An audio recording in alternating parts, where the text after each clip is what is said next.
Now begin reading Krsna Book, Introduction for Daily Series.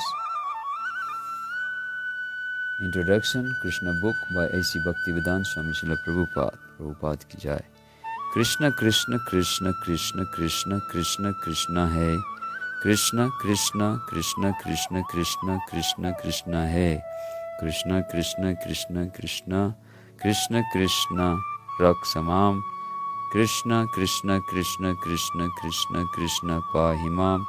Rama Raghava Rama Raghava Rama Raghava Raksamam. Krishna Kesava Krishna Kesava Krishna Kesava Pahimam. Chaitanya Charitamrita Madhyalila 796. While attempting to write this book, Krishna let me first offer my respectful obeisances unto my spiritual master, Om Vishnupad 108 Sri Srimad Bhaktisiddhanta Saraswati Goswami Maharaj Prabhupada. Then let me offer my respectful obeisances to the Ocean of Mercy, Lord Shri Krishna Chaitanya Mahaprabhu. He is the Supreme Personality of Godhead, Krishna himself, appearing in the role of a devotee, just to distribute the highest principles of devotional service. Lord Chaitanya began his preaching from the country known as Gauda-Dest, West Bengal, and as I belong to the Madhava Gaudiya Sampradaya, I must therefore offer my respectful obeisances to the disciplic succession of that name. Sri Madhava Gaudiya Sampradaya is also known as the Brahma Sampradaya because the disciplic succession originally began from Brahma. Brahma instructed the sage Narad, Narad instructed Vyasadeva, and Vyasadeva instructed Madhava Muni or Madhavacharya. Sri Madhavendra Puri, the originator of the Madhava Gaudiya Sampradaya, was a sannyasi renunciate who belonged to the Madhavacharya disciplic succession. He had many renowned disciples, such as Nityananda Prabhu, Advaita Prabhu, and Ishwara Puri. Ishwara Puri happened to be the spiritual master of Lord Chaitanya Mahaprabhu. So let us offer our respectful obeisances to Ishwara Puri. Nityananda Prabhu, Sri Advaita Acharya Prabhu, Shivas Pandit, and Sri Gadadhar Pandit. Next, let us offer our respectful obeisances to Swarup Damodar, who acted as the private secretary to Lord Chaitanya Mahaprabhu. And let us offer our respectful obeisances to Sri Vasudeva Datta and the constant attendant of Lord Chaitanya, Sri Govinda, and the constant friend of Lord Chaitanya Mukunda, and also to Murari Gupta. And let us offer our respectful obeisances to the 6 Goswamis of Vrindavan, Sri Rupa Goswami, Sri Sanatan Goswami, Sri Raghunath Bhatta Goswami, Sri Gopal Bhatta Goswami, Sri Jiva Goswami, and Sri Raghunath Das Goswami. Krishna himself has explained in the Bhagavad Gita that he is the Supreme Personality of Godhead, and that whenever there are discrepancies in the regulative principles of man's religious life and a prominence of irreligious activities, he appears on this earthly planet. In other words, when Lord Shri Krishna appeared, there was a necessity of minimizing the load of sinful activities accumulated on this planet or in this universe. For affairs of the material creation, Lord Mahavishnu, the plenary portion of Krishna, is in charge. Thus, when the Lord descends, the incarnation emanates from Vishnu. Mahavishnu is the original cause of the material creation, and from him Garbhodakshai Vishnu expands, and then Shirodakshai Vishnu. Generally, all the incarnations appearing within this material universe are plenary expansions from Shirodakshai Vishnu. Therefore, the business of minimizing the overload of sinful activities on this earth does not belong to the Supreme Personality of Godhead, Krishna himself. But when Krishna appears, all the Vishnu expansions join with him. Krishna's different expansions, namely Narayana, the quadruple expansion of Vasudeva, Sankarshan, Pradyumna, and Aniruddha, as well as partial plenary expansions like Matsya, the incarnation of a fish, and the Yuga Avataras, incarnations for the millennium, and the Manavantara Avataras, incarnations associated with the reigns of the Manus, all combine together and appear with the body of Krishna. The Supreme Personality of Godhead, Krishna, is the complete whole, and thus all plenary expansions in incarnations always live with him. Therefore, when Krishna appeared, Lord Vishnu was with him. Krishna actually appears in order to demonstrate his Vrindavan pastimes and in this way attract the fortunate conditioned souls and invite them back home, back to Godhead. The killing of the demons in Vrindavan was carried out only by the Vishnu portions of Krishna. The Lord's abode is described in the Bhagavad Gita, 18th chapter, 12th verse, where it is stated that there is another eternal nature, the spiritual sky, which is transcendental to this manifested and non-manifested matter. The manifested world can be seen in the form of many stars and planetary systems, such as the sun and moon. But beyond this, there is a non-manifested portion, which is not approachable by anyone in this body, and beyond that non-manifested matter is the spiritual kingdom. That kingdom is described in the Bhagavad Gita as the supreme and eternal, never to be annihilated. This material nature is subjected to repeated creation and annihilation, but that part, the spiritual nature, remains as it is eternally. The supreme abode of the personality of Godhead Krishna is also described in Brahma Samhita as the abode of Chintamani. That abode of Lord Krishna, known as Goloka Vrindavan, is full of palaces made of touchstone. There the trees are called desire trees, and the cows are called Surabhi. The Lord is served there by hundreds and thousands of goddesses of fortune. His name is Govinda, the primeval Lord, and he is the cause of all causes. There the Lord plays his flute. His eyes are like lotus petals, and the color of his body is like that of a beautiful cloud. On his head is a peacock feather. He is so attractive that he excels thousands of cupids. Lord Krishna gives only a little hint in the Gita of his personal abode, which is the supermost planet in the spiritual kingdom. But in his Srimad Bhagavatam, Krishna actually appears with all his paraphernalia and demonstrates his activities in Vrindavan, then at Mathura and then at Dwarka. The subject matter of this book will gradually reveal all these activities. The family in which Krishna appeared is called the Yadu dynasty. This Yadu dynasty belongs to this family descending from Soma, the god in the moon planet. There are two different Kshatriya families of the royal order, one descending from the king of the moon planet and the other descending from the king of the sun planet. When the Supreme Personality of Godhead appears, he generally appears in a Kshatriya family because he has to establish religious principles or the life of righteousness. The Kshatriya family is the protector of the human race. According to Vedic system, when the Supreme Personality of Godhead appeared as Lord Ramchandra, he appeared in the family descending from the sun god, known as the Raghu Vamsa, and when he appeared as Lord Krishna, he did so in the family known as the Yadu Vamsa. There is a long list of the king of the Yadu Vamsa in the 9th canto, 24th chapter of Srimad Bhagavatam. All of them were great, powerful kings. Krishna's father's name was Vasudeva, son of Surasena, descending from the Yadu dynasty. Actually, the Supreme Personality of Godhead does not belong to any dynasty of the material world, but the family in which the Supreme Personality of Godhead appears becomes famous. By his grace, for example, sandalwood is produced in the states of Malaya. Sandalwood has its own qualifications apart from Malaya. But because accidentally this wood is mainly produced in the states of Malaya, it is known as Malayan sandalwood. Similarly, Krishna, the Supreme Personality of Godhead, belongs to everyone. But just as the sun arises from the east, although there are other directions from which it could rise, so by his own choice, the Lord appears in a particular family and that family becomes famous. As explained above, when Krishna appears, all his plenary expansions appear with him. Krishna appeared along with Balaram Baladev, who is known as his elder brother. Balaram is the origin of Sankarshana of the quadruple expansion. Balaram is also the plenary expansion of Krishna. In this book, the attempt will be made to show how Krishna appeared in the family of the Yadu dynasty and how he displayed his transcendental characteristics. This is very vividly described in Srimad Bhagavatam, specifically the 10th canto, and thus the basis of this book will be the 10th canto of Srimad Bhagavatam. The pastimes of the Lord are generally heard and relished by liberated souls.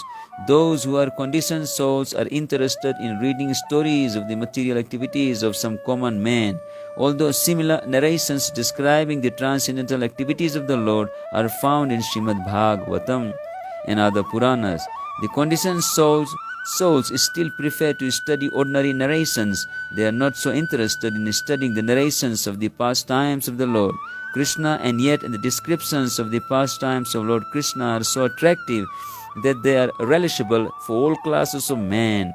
There are three classes of men in this world. One class consists of liberated souls, another consists of those who are trying to be liberated, and the third consists of materialistic men. Whether one is liberated or is trying to be liberated or is even grossly materialistic, the pastimes of Lord Krishna are worth studying. Liberated souls have no interest in materialistic activities.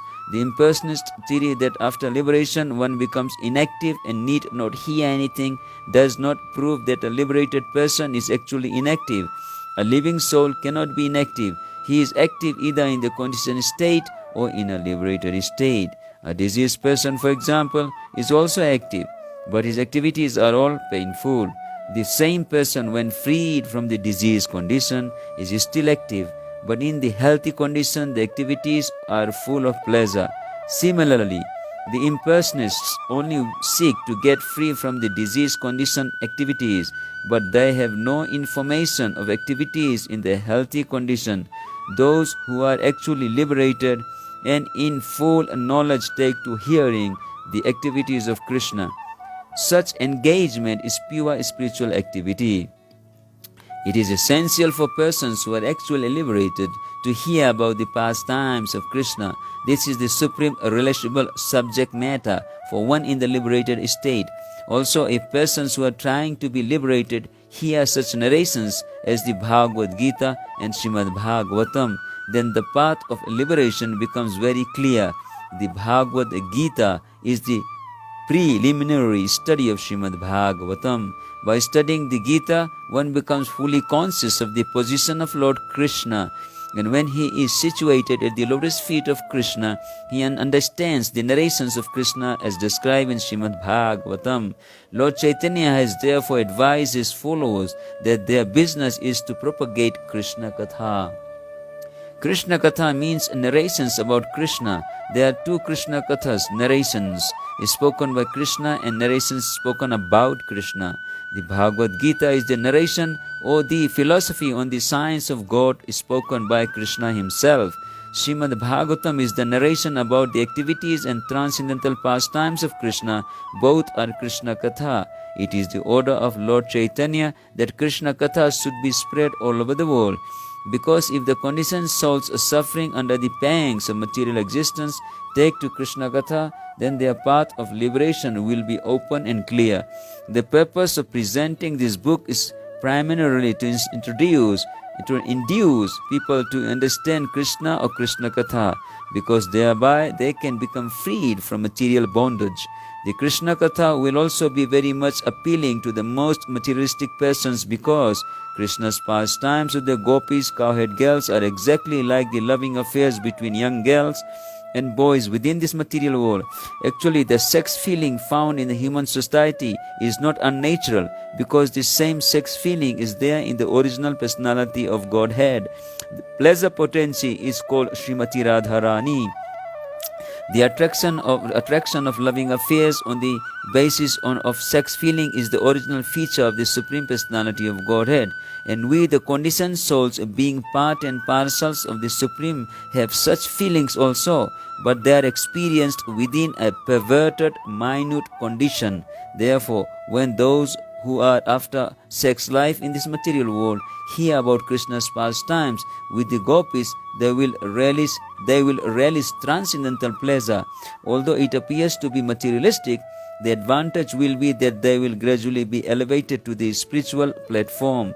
In the Bhagavatam, it is stated that if one hears the pastimes of Lord Krishna with the gopis from authorities,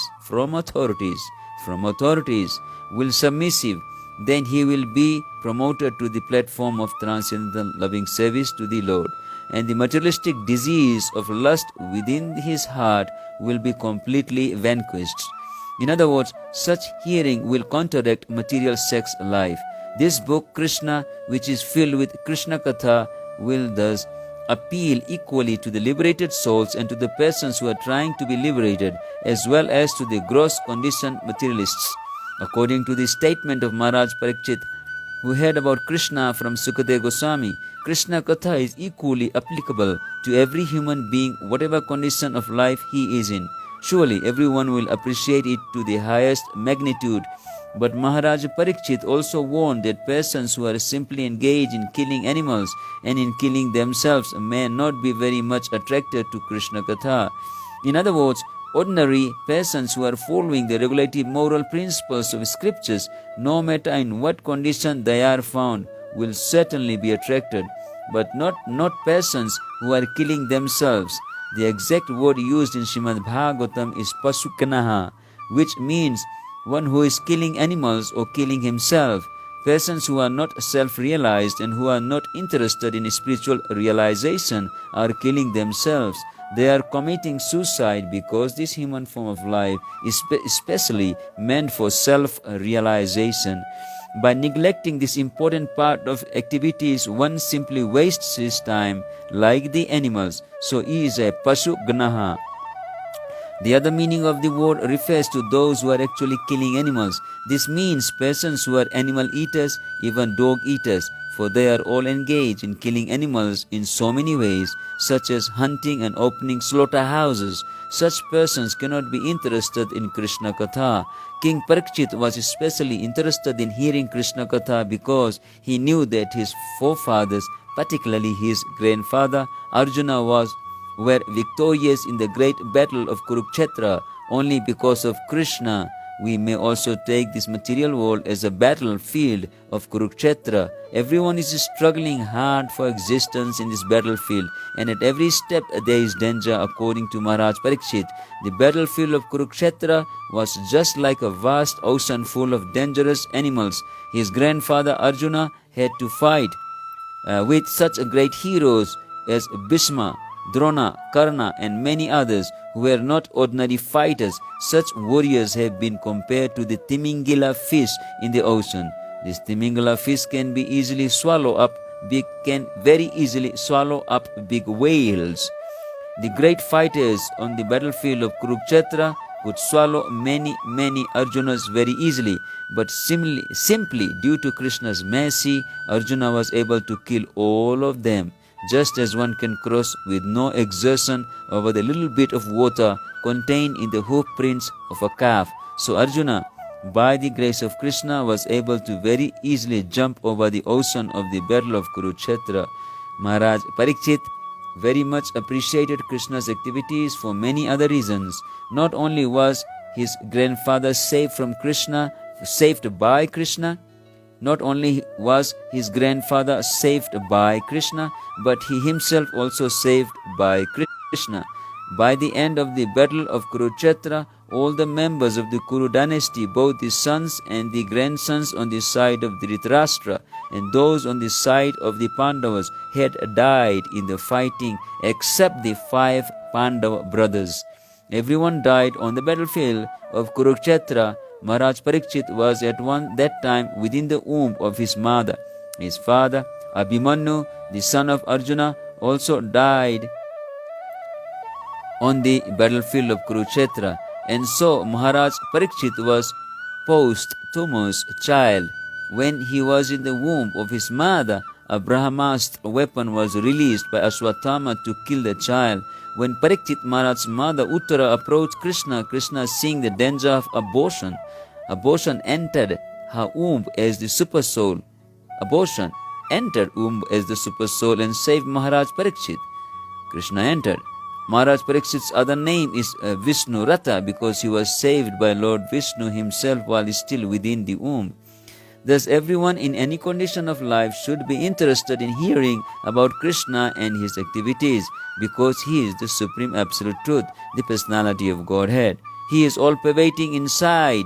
He is living within everyone's heart, and outside he is living as a universal form. And yet, As described in the Bhagavad Gita, he appears as he is in the human society just to invite everyone to his transcendental abode back home, back to Godhead. Everyone should be interested in knowing about Krishna, and this book is presented with this purpose, that people may know about Krishna and be perfectly benefited in this human form of life. In the 9th canto of Srimad Bhagavatam, Sri Baladev is described as the son of Rohini, a wife of Vasudeva. Vasudeva, the father of Krishna, his 16 wives, and one of them was Rohini, the mother of Baladeva. But Baladeva is also described as the son of Devaki. So how could he be the son of both Devaki and Rohini? This was one of the questions put by Maharaj Parikshit to Sukadeva Goswami, and it will be answered in the due course. Maharaj Parikshit also asked Sukadeva Goswami why Sri Krishna, just after his appearance as the son of Vasudeva, was immediately carried to the house of Nanda Maharaj in Vrindavan, Gokula. He also wanted to know what the activities of Lord Krishna were while he was in Vrindavan and while he was in Mathura. Besides that, he was especially inquisitive to know why Krishna killed his maternal uncle, Kamsa. Kamsa, being the brother of his mother, was a very intimate superior to Krishna. So how was it that he killed Kamsa? Also, Maharaj Parikshit asked how many years Lord Krishna remained in human society, how many years he reigned over the kingdom of Dwarka, and how many wives he accepted there. A Kshatriya king is generally accustomed to accept more than one wife. Therefore, Maharaj Parikshit also inquired about his number of wives. The subject matter of this book is Sukadeva Goswami's answering of these and other questions asked by Maharaj Parikshit. The position of Maharaj Parikshit and Sukadeva Goswami is unique. Maharaj Parikshit is the right person to hear about the transcendental pastimes of Krishna, and Sukadeva Goswami is the right person to describe them. If such a fortunate combination is made possible, then Krishna Katha immediately becomes revealed, and people may benefit to the highest position degree from such a conversation. This narration was presented by Sukadeva Goswami when Maharaj Parikshit was prepared to give up his body, fasting on the bank of the Ganges, in order to assure Sukadeva Goswami that by hearing Krishna Katha he would not feel tired. Maharaj Parikshit expressed himself very frankly. Hunger and thirst may give trouble to ordinary persons or to me, but the topics of Krishna are so nice that one can continue hear them without feeling tired, because such hearing situates one in the transcendental position.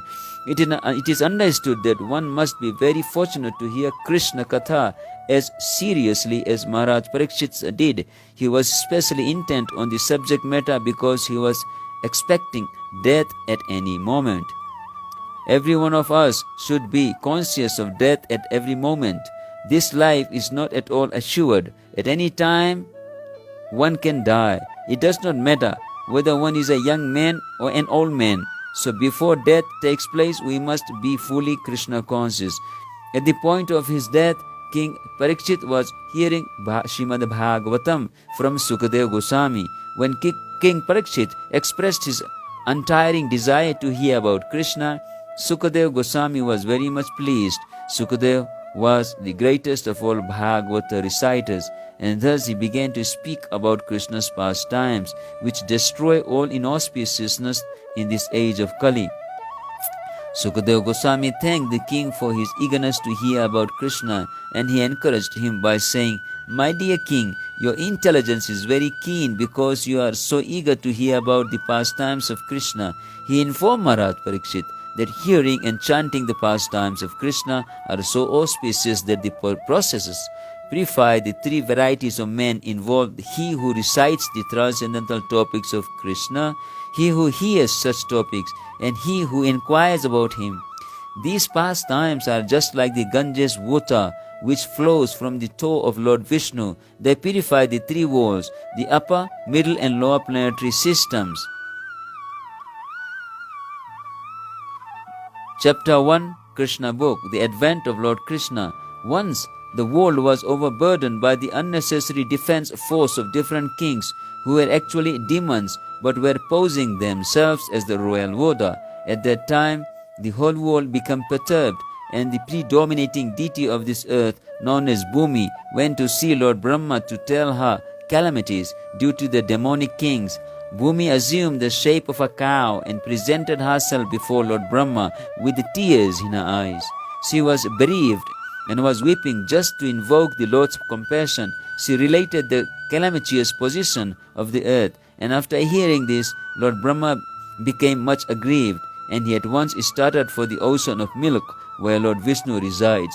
Lord Brahma was accompanied by all the demigods, headed by Lord Shiva, and Bhumi also followed, arriving on the shore of the milk ocean. Lord Brahma began to pacify Lord Vishnu, who had formerly saved the earthly planet by assuming the transcendental form of a boa. In the Vedic mantras, there is a particular type of prayer called Purusha Sukta. Generally, the demigods offer their obeisances unto Vishnu, the Supreme Personality of Godhead.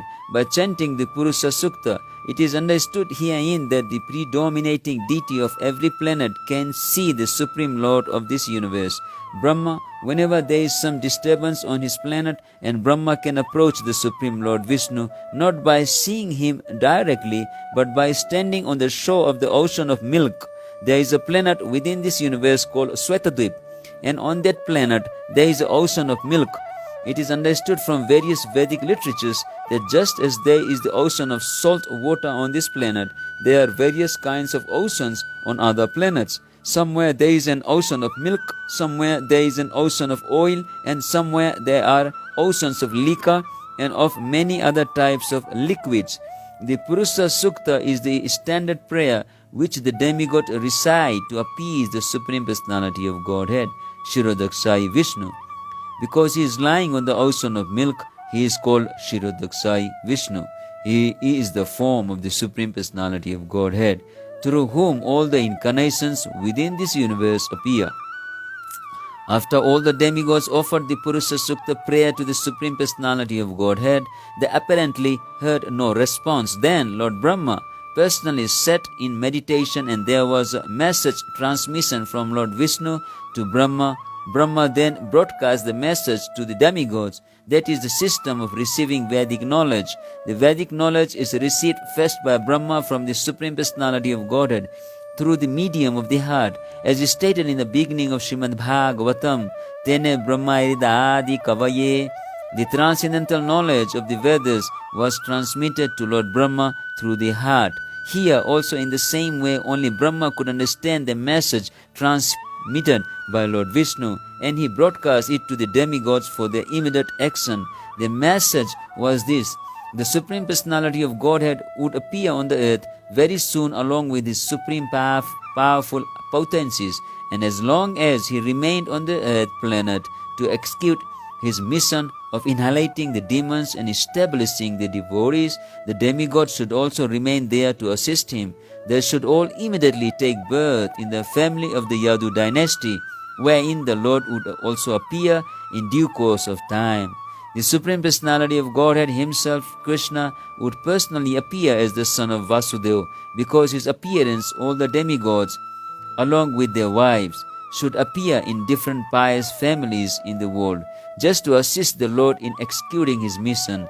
The exact word used here is Tat Priyartham, which means the demigod should appear on the earth in order to please the Lord. In other words, any living entity who lives only to satisfy the Lord is a demigod.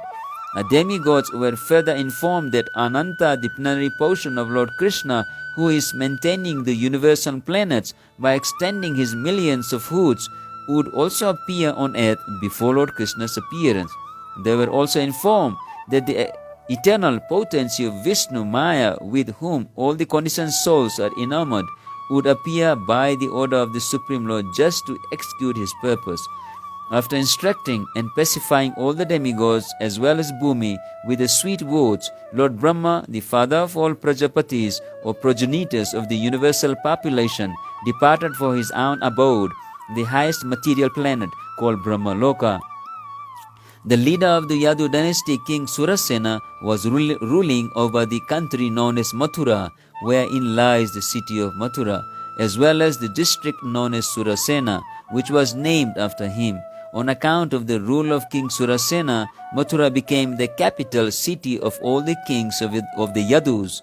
Mathura was also made the capital of the kings of the Yadu dynasty because the Yadus were very pious family and knew that Mathura is the place where Lord Krishna lives eternally, just as he also lives in Dwarka. Once upon a time, Vasudeva, the son of Surasena, just after marrying Devaki, was going home with his chariot with his newly wedded wife. The father of Devaki, known as Devaka, had contributed a sufficient dowry because he was very affectionate toward his daughter. He had contributed hundreds of chariots completely decorated with gold equipment. At that time, Kamsa, the son of Ugrasena, in order to please his sister Devaki, had voluntarily taken the reins of the horses of Vasudeva's chariot and was driving. According to the custom of the Vedic civilization, when a girl is married, his brother takes the sister and brother-in-law to their home. Because the newly married girl may feel too much separation from her father's family, the brother goes with her until she reaches her father-in-law's house. The full dowry contributed by Devaka was as follows: 400 elephants fully decorated with golden garlands, 15,000 decorated horses, and 1,800 chariots. He also arranged for 200 beautiful girls to follow his daughter. The Kshatriya system of marriage is still current in India. Dictates that when a Kshatriya is married, a few dozen of the bride's young girlfriends, in addition to the bride, go to the house of the king. The followers of the queen are called maidservants, but actually they act as friends of the queen. This practice is prevalent from time immemorial, traceable at least to the time before the advent of Lord Krishna, 5,000 years ago. So Vasudeva brought home another 200 beautiful girls along with his wife Devaki. While the bride and bridegroom were passing along on the chariot, there were different kinds of musical instruments playing to indicate the auspicious moment. There were conch shells, bugles, drums, and kettle drums. Combined together, they were vibrating a nice concert. The procession was passing very pleasingly, and Kamsa was driving the chariot when suddenly there was a miraculous sound vibrated from the sky, which especially announced to Kamsa, "Kamsa, you are such a fool. You are driving the chariot of your sister and your brother-in-law, but you do not know that the 8th child of this sister will kill you." Kamsa was the son of Ugrasena of the Bhoja dynasty. It is said that Kamsa was the most demoniac of all the Bhoja dynasty kings. Immediately after hearing the prophecy from the sky, he caught hold of Devaki's hair and was just about to kill her with his sword. Vasudeva was astonished at Kamsa's behavior. In order to pacify the cruel, shameless brother-in-law, he began to speak as follows. With great reason and evidence, he said, "My dear brother-in-law Kamsa, you are the most famous king of the Bhoja dynasty, and people know that you are the greatest warrior and a valiant king. Valiant king, how is it that you are so infuriated that you are prepared to kill a woman who is your own sister at this auspicious time of a marriage? Why should you be so much afraid of death? Death is already born along with your birth. From the very day you took your birth, you began to die. Suppose you are 25 years old, that means you have already died 25 years. Every moment, every second, you are dying. Why then should you be so much afraid of death? Final death is inevitable. You may die either today or in 100 years. You cannot avoid death. Why should you be so much afraid actually? Death means inhalation of the present body. As soon as the present body stops functioning and mixes with the 5 elements of material nature, the living entity within the body accepts another body according to his present actions and reactions. It is just like when a man walks on the street, he puts forward his foot, and when he is confident, then his foot situated on sound ground, he lifts the other foot. In this way, one after another, the bodies change and the soul transmigrates So how the plant worms change from one twig to another so carefully. Similarly, the living entity changes his body as soon as the higher authorities decide on his next body. As long as the living entity is conditioned within this material world, he must take material bodies one after another. His next particular body is offered by the laws of nature, according to the actions and reactions of this life. This body is exactly like one of the bodies which was always seen in dreams. During our dream of sleep, we create so many bodies according to mental creation.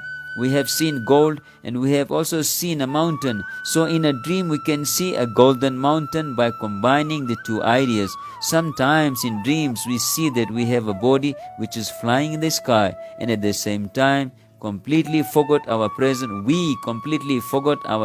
body. Similarly, these bodies are changing. When you have one body, you forget the past body. During a dream, we may make contact with so many new kinds of bodies, but when we are awake, we forget them all. And actually, these material bodies are the creations of our mental activities. But at the present moment, we do not recollect our past bodies.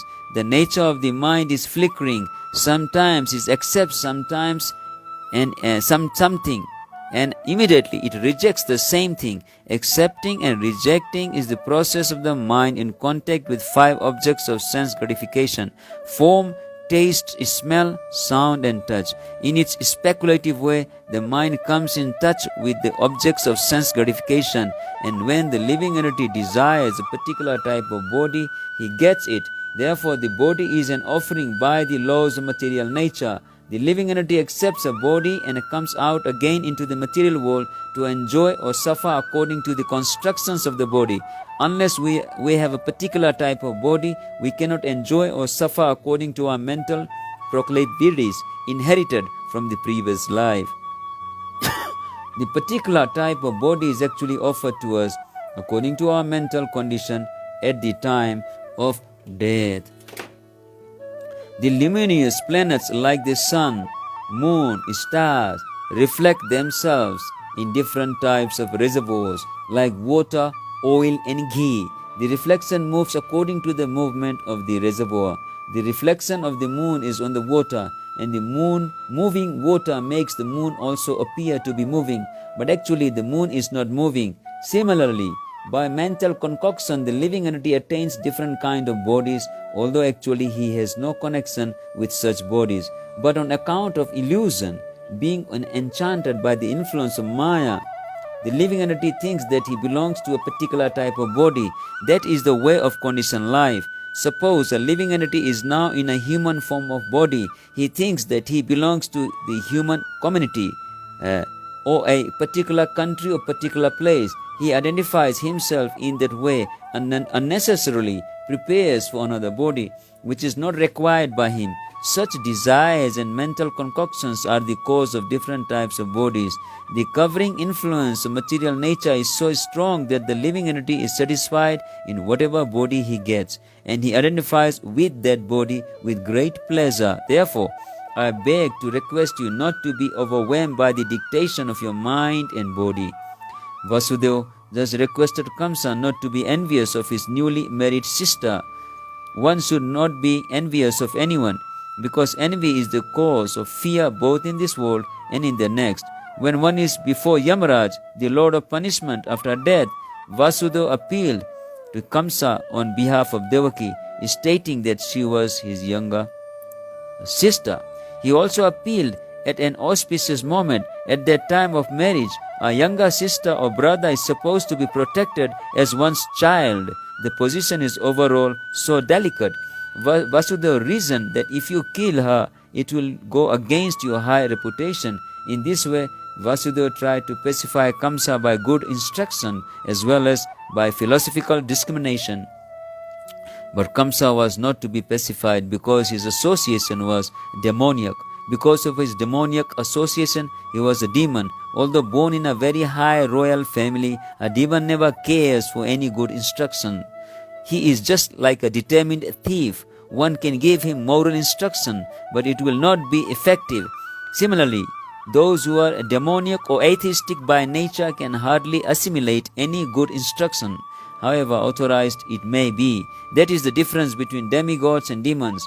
Those who can accept a good instruction and try to live their lives in that way are called demigods, and those who are unable to take such good instructions are called demons. Failing in his attempt to pacify Kamsa, Vasudeva wondered how he would protect his wife Devaki when there is an imminent danger. An intelligent person should try to avoid the dangerous position as far as possible. But if, in spite of endeavoring by all intelligence, one fails to avoid the dangerous position, there is no fault on his part. One should try his best to execute his duties, but if the attempt fails, he is not at fault. Vasudeva thought of his wife as follows: for the present, let me save the life of Devaki. Then later on, if there are children, I shall see how to save them.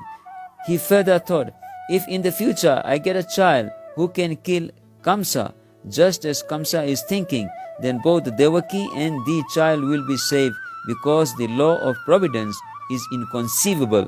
But now, same way or other, let me save the life of Devaki. There is no certainty how a living entity contacts a certain type of body, just as there is no certainty how a blazing fire comes in contact with a certain type of wood in the forest. When there is a forest fire, it is experienced that the blazing fire sometimes leaps over one tree and catches another by the influence of the wind. Similarly, a living entity may be careful in the matter of executing his duties, but it is still very difficult for him to know what type of body he is going to get in the next life. Maharaj Bharat was very faithfully executing the duties of self-realization, but by chance he developed temporary affection for a deer. In his next life, he had to accept the body of a deer. Vasudeva, after deliberating on how to save his wife, began to speak to Kamsa with great respect. Although Kamsa was the most sinful man, sometimes it happens that a most virtuous person like Vasudeva has to flatter a person like Kamsa, a most vicious person. That is the way of all diplomatic transactions. Although Vasudeva was deeply aggrieved, he smiled outwardly. He addressed the shameless Kamsa in that way because he was so atrocious. Vasudeva said to Kamsa, my dear brother-in-law, please consider that you have no danger from your sister. You are awaiting some danger because you have heard a prophetic voice in the sky.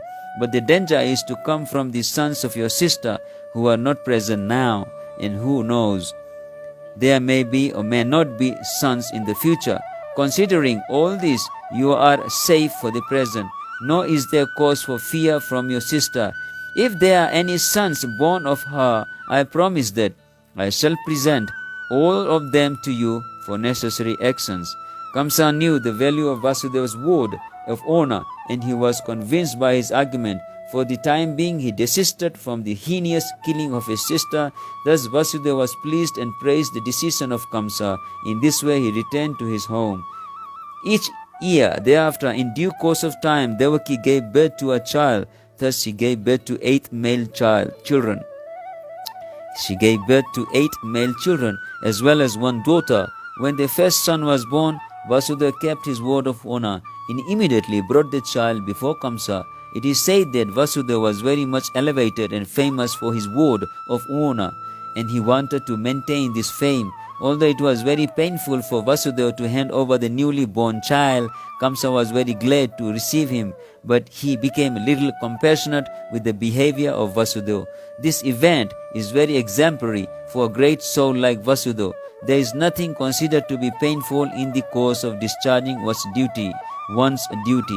A learned person like Vasudeva carries out his duties without hesitation. On the other hand, a demon like Kamsa never hesitates in committing any abominable action. It is said, therefore, that a saintly person can tolerate all kinds of miserable conditions of life. A learned man can discharge his duties without awaiting favorable circumstances. A heinous person like Kamsa can act in any sinful way, and a devotee can sacrifice everything to satisfy the Supreme Personality of Godhead. Kamsa became satisfied by the action of Vasudeva. He was surprised to see Vasudeva keeping his promise and being compassionate upon him and pleased. He began to speak as follows: My dear Vasudeva, You need not present this child to me. I am not in danger from this child. I have heard that the 8th child born of you and Devaki will kill me. Why should I accept this child unnecessarily? You can take him back." When Vasudeva was returning home with his firstborn child, although he was pleased by the behavior of Kamsa, he could not believe in him because he knew that Kamsa was uncontrolled. An atheistic person cannot be firm in his word of honor. One who cannot control the senses cannot be steady in his determination. The great politician Chanakya Pandit said, "Never put your trust in a diplomat or a woman. Those who are addicted to unrestricted sense gratification can never be truthful, nor can they be trusted with any faith." At that time, the great sage Narad came to Kamsa. He was informed of Kamsa's becoming compassionate to Vasudeva and retaining his firstborn child. Narad was very eager to accelerate the descent of Lord Krishna as soon as possible. He therefore informed Kamsa that in Vrindavan, personalities like Nanda Maharaj and all the other cowhead men and their wives, on the other side Vasudeva, his father, Surasena, and all his relatives born in the family of Vrishni of the Yadu dynasty, along with all their friends and well-wishers, were actually demigods. Narad warned Kamsa to be careful of them. Since Kamsa and his friends and advisors were all demons, demons are always afraid of demigods. After being thus informed by Narad about the appearance of the demigods in different families, Kamsa at once became very much alarmed.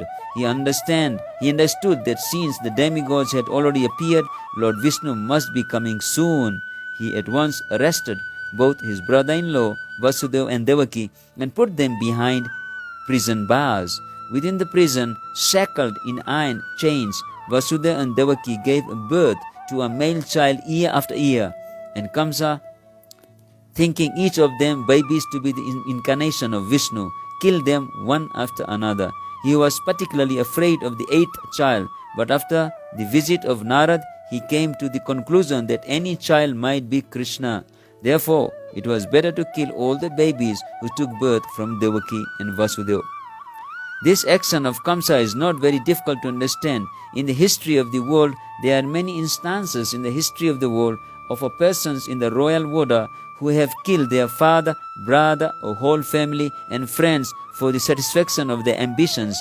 There is nothing astonishing about this, for members of the demoniac, greedy royal order can kill anyone for their nefarious ambitions. Kamsa was made aware of his previous birth by the grace of Narad. He learned that in his previous birth he had been a demon of the name Kal Nemi, and that he had been killed by Vishnu. Having now taken his birth in the Bhoja family, he decided to become the deadly enemy of the Yadu dynasty. Krishna was going to take birth in that family, and Kamsa was very much afraid that he would be killed by Krishna, just as he had been killed in his last birth. He first of all imprisoned his father Ugrasena because he was the chief king among the Yadu, Bhoja, and Andhaka dynasties, and he also occupied the kingdom of Surasena, Vasudeva's father. He declared himself the king of all such places. Thus ends the Bhaktivedanta purport of the first chapter of Krishna, the advent of Lord Krishna. Hare Krishna.